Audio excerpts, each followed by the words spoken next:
Building ছাড়া বাড়িতে পানির ট্যাঙ্কি কিভাবে বসাবেন আজকে এই ভিডিওটা দেখেন তাহলে বুঝতে পারবেন। আসসালামু আলাইকুম, সবাই কেমন আছেন? আশা করি ভালো আছেন।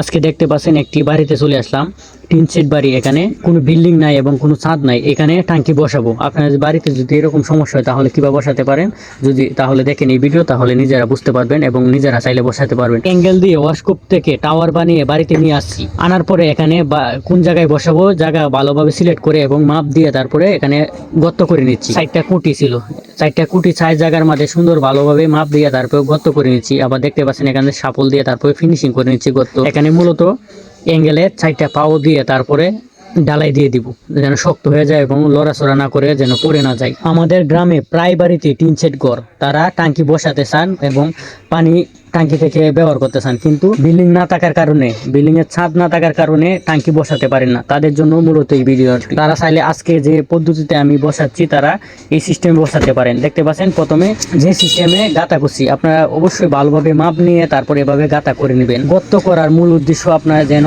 এই অ্যাঙ্গেলের পা সাইডটা ভালোভাবে বসে যায়, বসার জন্য এখানে গর্ত করে নিচ্ছি। এবং যে জায়গায় মাঝে ফিটিং করবেন সেই জায়গায় আগে মাপ নিয়ে নেবেন, অর্থাৎ এই জায়গায় দিয়ে কিন্তু আর চলাফেরা করা যাবে না, কারণ এই পুরাটা ভরাট হয়ে যাবে। এখানে অন্য কোনো জায়গায় আর জায়গা ছিল না, ঘরের মুখে এক সাইড দিয়ে আমরা এভাবে ফিটিং করি। প্রথমে দেখতে পাচ্ছেন গর্ত করার পর তারপরে বালু দিয়ে ভালোভাবে ড্রেসিং করে নিচ্ছি, করে তারপরে একটি করে ইট দিয়ে দিচ্ছি। ইট দেওয়ার মূল কারণ ইটের উপরে যেন পায়াটা রাখলে তারপরে যেন ডেবে না যায়, এই জন্য। তারপর ড্রেসিং করে তারপর পানি দিয়ে তারপর এখন ডালাই সেরে দিচ্ছি। 4টা গর্তর মধ্যে এখন আমি ডালাই সেরে দিব। সেরে আমরা একদিন অপেক্ষা করবো যেন শক্ত এবং মজবুত হয়ে যায়, তারপরে কাজ শুরু করবো ইনশাল্লাহ। এখন দেখতে পাচ্ছি